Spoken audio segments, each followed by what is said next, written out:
நமக்கு பின்னாடி பேசுறதை பத்திலாம் நம்ம கவலைப்படவே கூடாதுங்க. அவங்கள விட நம்ம 2 அடி முன்னாடி இருக்கோன்றதை நினைச்சு பெரும் போட்டுக்கிட்டு போயிட்டே இருக்க வேண்டியதுதான் என்னுடைய பிகினிங் ஸ்டேஜ். வணக்கம் நண்பா, வெல்கம் டு ஆர்கியூன் சேனல். இந்த வாரம் வெளிவந்த டிடி நெக்ஸ்ட் லெவல் படத்தோட திரையம்சம் தான் இந்த வீடியோ ரிவ்யூவில் பார்க்க போகிறோம். பிரேம் ஆனந்த் அவருடைய இயக்கத்தில் சந்தானம் நடிப்பு, செல்வராகவன், கௌதம் வாசுதேவன் இது போன்ற ஏகப்பட்ட பெரிய பெரிய முக்கியமான கைகள்லாம் நடிச்சிருக்காங்க. இந்த படம் ஒரு ஹாரர் காமெடி மூவி எடுக்க ட்ரை பண்ணியிருக்காங்க. அந்த படம் எப்படி இருந்ததா இந்த வீடியோ ரிவ்யூவில் பார்க்க போகிறோம். அதுக்கு முன்னாடி நம்ம சேனலுக்கு இப்போ தான் முத வரீங்கன்னா மறக்காமல் கீழே இருக்கிற இடத்துல சப்ஸ்கிரைப் பண்ண நம்பிக்கோங்க. வாங்க வீடியோக்குள்ளே போகலாம். செல்வராகவன் இந்த படத்தில் ஒரு தேட்டர் ஓனராக சினிமா லவராக இருக்கார். அவர் வெளியிடுற படங்கள் தேட்டரில் விமர்சனங்கள் பண்ணுறவங்கள அதனால் படம் அந்தளவுக்கு ஓடுறதில்ல. சினிமாவும் தமிழ் சினிமாவும் ரொம்ப பாதிக்கப்படுது அப்படின்னு சொல்லி அவர் விமர்சகராக பார்த்து அவங்க குடும்பத்தெல்லாம் பார்த்து கொலை பண்ணுவார் தேடி. அந்த வருஷத்தில் நம்ம பாண்டா முதல்ல போய் மாட்டுவார். ரெண்டாவது நம்ம மூவி ரிவ்யூவாக இருந்தால் நம்ம ஹீரோ கிஷான் அவர் அவர் குடும்பத்தை பக்கில் மாட்ட வைக்கணும். நீ சினிமானா என்ன நினச்சிக்கிட்டு இருக்க, சும்மாவா, சினிமா எடுக்கிறது எவ்வளோ கஷ்டம், சினிமாவை பற்றி தெரிஞ்சவனுக்கு தாண்டா சினிமாவில் ரிவ்யூ பண்ண தகுதி உடையவே அப்படின்னு சொல்லி சினிமாவில் நடக்கிறதெல்லாம் படத்தில் நடக்கிற கொலையிலேருந்து எப்படி தப்பிச்சு அவர் குடும்பத்தையும் அவர் இந்த இதில் ஃபன் பண்ணிட்டு வெளியே வராதுன்றதான் படத்தோட கதையாக நம்ம டேரக்டரை வச்சுருக்காரு. கிட்டத்தட்ட இதுதான் ஒன்லைன் ஸ்டோரி. இதில் எந்தளவுக்கு காமெடி, எந்தளவுக்கு ஹாரர்னு இப்போ படத்தில் சொல்லவே முடியாது. தமிழ் சினிமாவில் காமெடி தான் ஏகப்பட்ட காமெடிகள் வச்சுருக்காரு. முட்டை ராஜேந்திரன், லுல்லு சபா இன்னும் பைத்தியக்காரனாக நினச்சிக்கிட்டு இருக்கா அந்த கேரக்டர். அப்புறம் கௌதம் வாசுதேவன் சினிமாவில் என்னென்ன லாகலாம் பண்ணுவாங்க அப்படின்றத சில இடத்துலலாம் பல இடத்துல நம்ம சந்தானம் அவங்க டீம் காமெடியில் மிரட்டி விட்டுருப்பாங்க. செல்வராகவன் அவர் கடைசி தேட்டரில் உட்காந்து சந்தானம் நடிக்கிற படத்தை ரசித்து பார்க்குற மாதிரி காட்சிகள் கொடுத்துருப்பாங்க. ஃபர்ஸ்ட் ஹாஃபில் முழுக்க சந்தானம் தான் முழுக்க லீடிங் ரோலில் ஸ்டோரி ரன்னிங் ஆகிட்டே இருக்கும். அவர் அந்த இடத்துல பண்ணுற ஃபன் காமெடிக்கு அளவில்லாமல் போய்கிட்டே இருக்கும். செகண்ட் ஹாஃபில் ஸ்டோரிக்குள்ளே போவாங்க.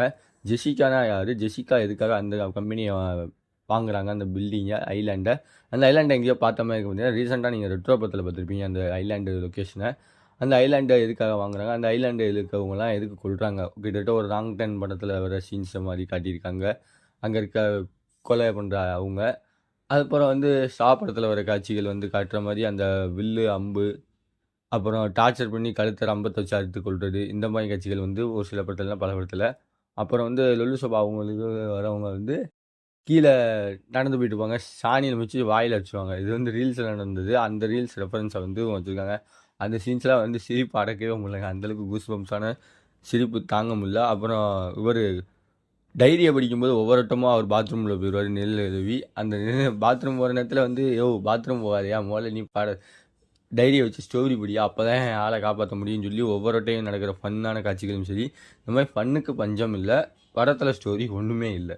அந்த மாதிரி தான் இந்த படத்தில் ரிவ்யூ பண்ணுறவங்களாம் போட்டு சாவடிப்பாங்கன்ற மாதிரி கடைசியாக தலைவர் சந்தானம் வெளியே வந்துடுவாப்பில். படத்தை பார்த்துட்டு யூபா படம் ரொம்ப வேற லெவலுப்பா, படத்தினா படமே போடல, நீ பாட்டுக்கு வெளியே வந்துட்டா அப்படின்னு சொல்லி அவங்க ஃபேமிலி மென்ஸ்லாம் வெளியே வரும்பொழுது நம்ம ஃபேவரட் ரிவ்யூவர் 2-3 பேர் வெளியே நிற்பாங்க. அருண் பாண்டி ஏப்பா கிஷானே உனைய மட்டும் விட்டுட்டு போயிட்டே பற்றியா, உமா சிக்கோவா இருக்குமா படம், நீனே போய் பாருமா அருண், வேண்டா வெறுப்பா வந்தாண்டா காண்டா முருகன் பேர் வச்ச மாதிரி போய் படத்தை பாருப்பா நீனே அப்படின்னு சொல்லிட்டு அவர் உங்கள் 2 பேரையும் அருண் பண்ணியும் இன்னொருத்தையும் கோர்த்து விட்டு வெளியே வந்துடுவார். நம்ம சந்தானம் வலை பேச்சு, வீணா பேச்சுன்றதா வலை பேச்சுன்றதை போட்டு மொட்டை ராஜேந்திரன் அவங்களே போட்டு ட்ரோல் பண்ணியிருக்காங்க. படத்தில் ரோஸ்ட் பண்ணுறது ஒன்றும் பிரச்சனை இல்லையா. இந்த கிஷான் அவங்க நடித்து வெளியே வந்திருக்கு இந்த படம். கிட்டத்தட்ட இந்த படத்தில் அந்த கோவிந்தா பாட்டை தூக்கிட்டாங்க. அது சர்ச்சைக்குரிய. ஆனால் உண்மையிலே படத்தில் அந்த பாட்டு ஒரு பாட்டு தான் நல்லா ஹிட்டாச்சுன்னு சொல்லலாம். ஏன்னா படத்தில் அது ஒர்த்தா இல்லையான்றத படத்தோட சாங்ஸை வச்சு மீன் பண்ண முடியாது. அந்த படத்தில் ஒரே ஒரு நல்ல சாங் அதுதான். அந்த பாட்டு கடைசி இந்த படத்துக்கே போடலான்ற அளவுக்கு டேரக்டர் நடிச்சு வச்சுருக்காங்க. காமெடி மட்டும்தாங்க. நீங்கள் காமெடிக்காக சந்தானோட அந்த கிரிஞ்சான காமெடி, இந்த மாதிரி சினிமாவில் நடக்கிற கூத்துக்களை நீங்கள் ஃபன் பண்ணி என்டர்டைன்மெண்ட் பண்ணி பார்க்கணும்னா அந்த படம் பார்க்கலாம்.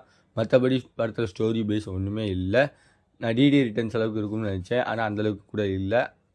ஓவராலாக பார்த்தீங்கன்னா இந்த படத்துக்கு ஆர்கியூன் சேனல் ரேட்டிங்னு பார்த்தீங்கன்னா 5க்கு 2.75 தருவேன். அடுத்த ஒரு வீடியோ ரிவ்யூவில் சந்திக்கிற வரை உங்களிருந்து விடைபெறுவது உங்கள் ஆர்கே அருண். By viewers.